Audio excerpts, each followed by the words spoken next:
Is Darcy Randall here? Thank you. Yes, I saw you earlier. Well, I know this is going to come as a shock to you, but our next reader is Darcy Randall, Austin, Texas. She was a founder of Borderlands Texas Poetry Review, which I've yet to be published in. There's a club of people here who are trying to get into that journal. She was raised and educated in Louisiana and New England, and serendipity took her to Queensland, Australia, where she lived for many years before returning to the USA. Her poem is on the week of April 2nd. So welcome, Darcy.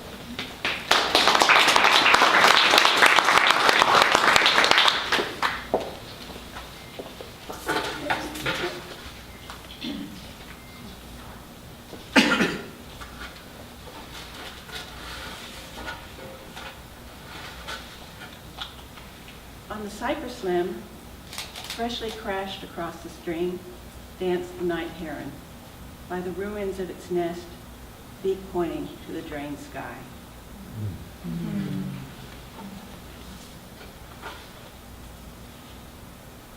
I've got another poem called Pole Sana, which is Swahili for very sorry, and also proceed slowly. A friend came round today. He bowed and offered me extreme sorriness, great reeking blooms of it. I don't know why. He only said Pole Sana, then left slowly but completely, shame discharged. Now I feel obliged to wander place to place, seeking the reason, slowly as instructed. It's such a shame. I've been so happy, planted here, going nowhere. Last month my parents died. I buried them. Last week, children arrived. I raised them. For days then, I was like some fever tree, stretching my crown this way and that, giving wrong directions to the clouds. What if every man I've known will crawl across the plains, singing in deep hosannas, Pole Sana? Perhaps they would be all together, wildebeests in great migration, rolling from the far horizon, mortified.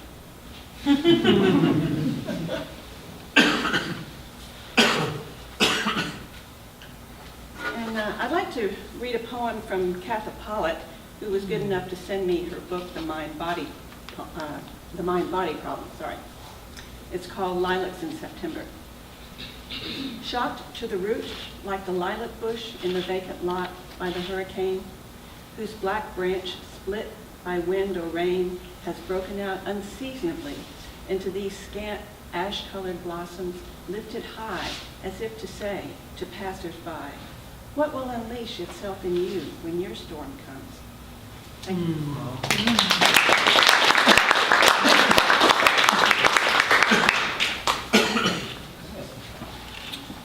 Is Sheela More here?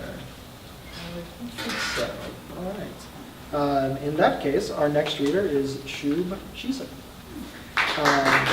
Yeah. Woo! That's right. She's recently published in Ardent, The Enigmatist, The Muse, and Indian Poetry Online, and her chapbook, Sacred River, was recently published by Sociocytes Press.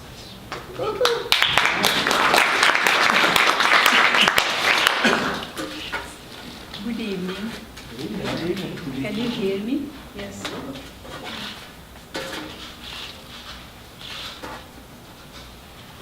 My poem is in April, May.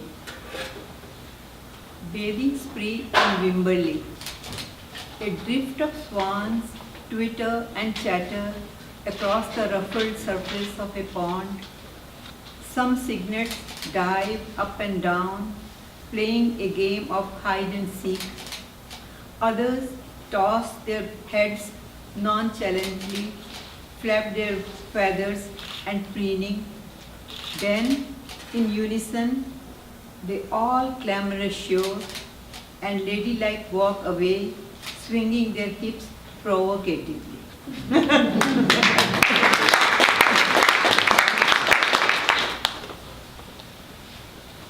You all know Zilker Park is the biggest park in Austin, and the southern part of it is all occupied by Japanese garden. So I wrote it for you. Garden within a garden. The elegance of the Orient has settled here among generations of majestic trees whose knotted branches are entwined by creeping vines in emerald shinai. Columns of bamboo surround ponds whose upturned faces reflect towering maples and are dotted by delicate purple lilies bathing in the hill country sun.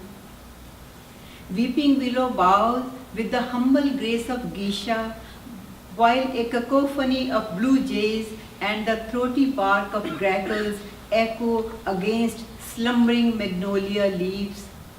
Ah, there a dragonfly sips nectar of a China rose, and there red and orange carp glide from light to shade under an Edo bridge. Transfixed by such beauty, its skull and I tiptoe through the garden beneath a parchment sky.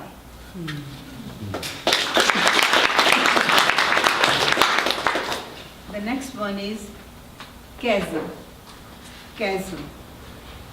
Some relationships don't break, even after parting hands. Feet keep chasing rivers of time. Rivers shrink between two banks. Massive monsoons do not listen to the shores. An old season of memories has returned. Sky burns charcoal. Sooty clouds ruffle, exactly like your fickle nature. You scatter torn pieces of letters in air. Gloomy winds expose your messages. No one dies with the dead. Ashes lie still hot on earth. Oh, I'm sorry, I repeated it. I'm sorry. They were connected together. No one dies with the dead. Ashes lie still hot on earth. For winds to swirl up, pain of separation breaks through tears.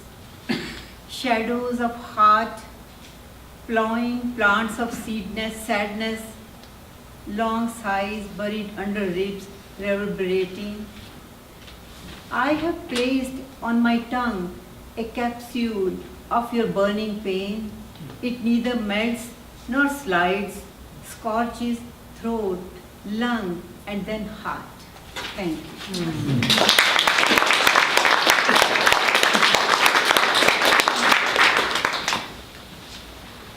Okay, thank you very much, Sheila.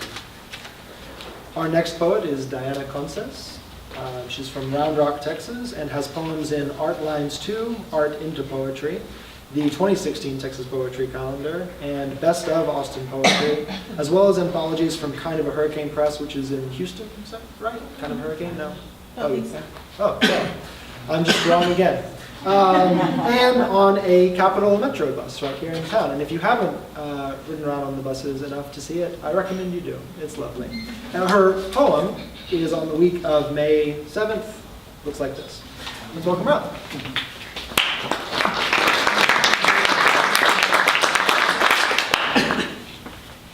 And I went, the Austin Poetry Society put out a call for people to volunteer to read to 5th graders. And I took up the challenge. It was a lot of fun, but I thought I brought my bus poem because they gave us a placard, the extra placard, and I thought the kids would find that kind of cool. That's the sort of thing that they would find fun. And they did, but one of their teachers was like, "I've seen your poem. I saw that on the bus." So that's kind of cool. History is life lived. From it's based off a Beaumont postcard of a big fancy house in Beaumont from the 1960s. At a discreet distance from the St. Augustine carpet, lush with rain from afternoon pop-up showers, outside the viewfinder, not sharing a frame with white pillars, grand stairs, tall rectangles, beaming light into curated rooms, beyond the picture of past privilege. Some tired mother hangs laundry dripping from the line to water the patchy ryegrass under the umbrella of the oak tree, sighing with the sway of the cracked tire swing. dogs and children weaving with the mayflies around the vegetable garden, scattering the chickens.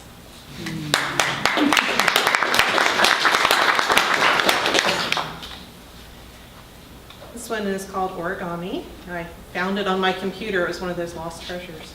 I discovered that you forgot you wrote. One begins with the deep folds, creases the trenches, sharpens them with a thought, and steps back to watch thought become water, flooding the void. From the bottom of the abyss, one perceives mountains and they rise. The blank earth blossoms with strange complexity, the land and the sea folding around peaks and valleys of crumpled earth, the waves folding around the points of boulders. Each crease tightens the angles, floods the geometry, cascading waves and acute angles. As they fold into rock and out again, thoughts in full flood, one's folds become shape, shape becomes art, art becomes meaning, meaning collapses into the folds.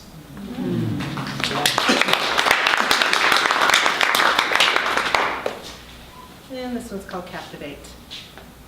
Twilight bears down patiently on the lingering day, and under the moon's watchful gaze, the hazel-eyed girl at the table under the shadowed palm trees starts to glow. The busboy, moon-smacked by the divine, sees the swirling of her spoon stir coffee in the cracked blue mug, stir seagulls in the heavy August air, stir the rasping fronds of the palm tree, stir the emerald leaves of bougainvillea as they fall with the weight of the sky into dusk.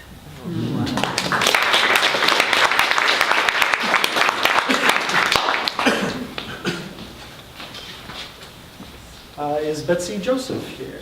Wonderful, hello. Our next reader will be Betsy Joseph from Dallas, Texas. I wasn't expecting her, all the way from Dallas. She enjoyed a long tenure teaching literature and creative writing and memoir with the Dallas Community College system. She has poems featured in Voices from Within, and her book, Reflections on Classrooms and Their Characters, chronicles her teaching experiences. She is currently working on a book project with her photographer husband. Let's welcome her up. Oh, sorry, always forget this. May 14th. Yes, I got it wrong. May 14th.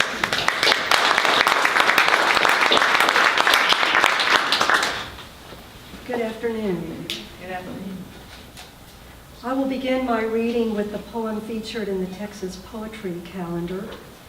My mother lived with Alzheimer's for the last 10 years of her life, and when my father passed away, it became evident to my brothers and me that she never really comprehended that my dad was gone.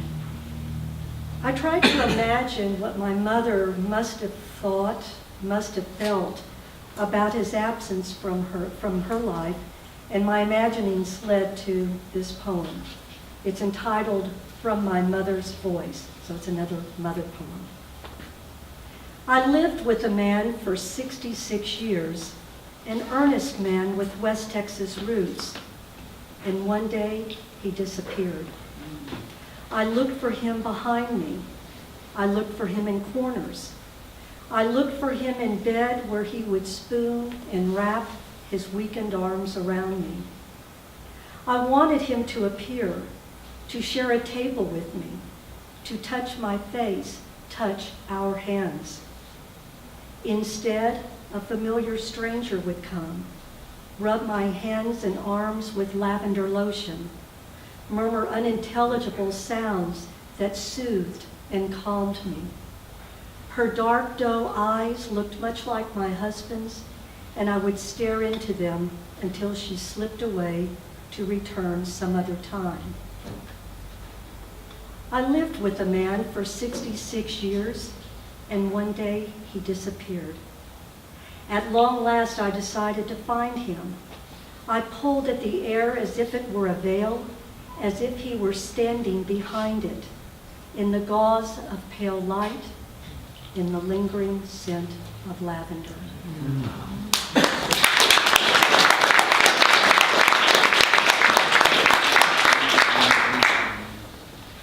Writers draw inspiration from all sorts of sources for their own writing, and these can come from places, objects, memories, and even other writers' pieces. This following poem pays tribute to the power of the poetry of former poet laureate Billy Collins and is titled Billy Collins' Words. That frigid pre-Christmas night as I read Billy Collins' poetry, while you lay curled up in cold and pain, I wondered what he would have thought about his words ricocheting from the blank wall to the sterile cabinets in the small emergency room. You fastened upon my voice as I dipped from page to page, lighting upon this image or that, as a purposeful bee might zigzag on a silky spring afternoon. I read in soft doses, watching your features relax, your eyes close, and I paused, giving thanks to Billy for the comfort he provided that could not be measured or doled out in pretty pastel pills from a small paper cup. Instead, his words infused that comfortless space with warmth, curiosity, and humor, bringing a trace of a smile to your lips, transporting us to a more benign place.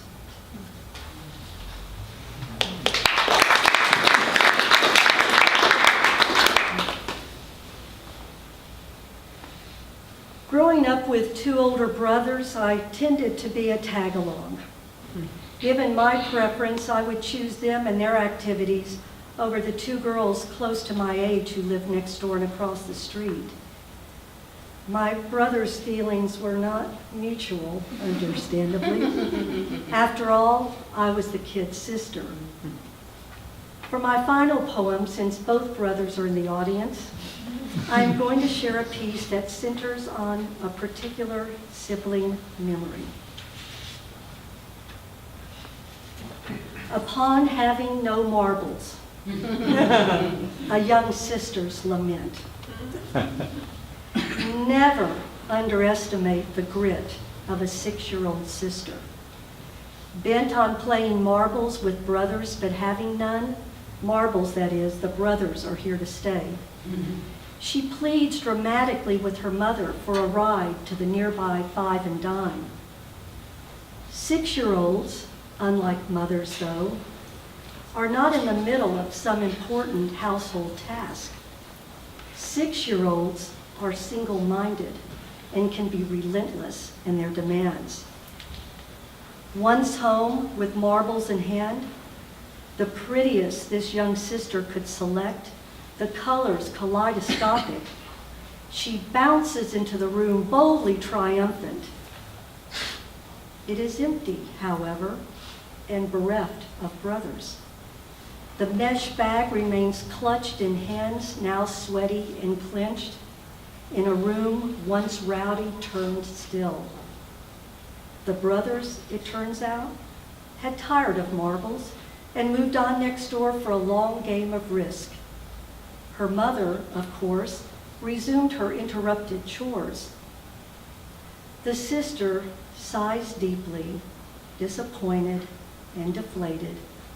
The day has not turned out as she planned. Slowly she releases her marbles from the bag, a scatter of colors pinging on the hardwood floor. Thank you.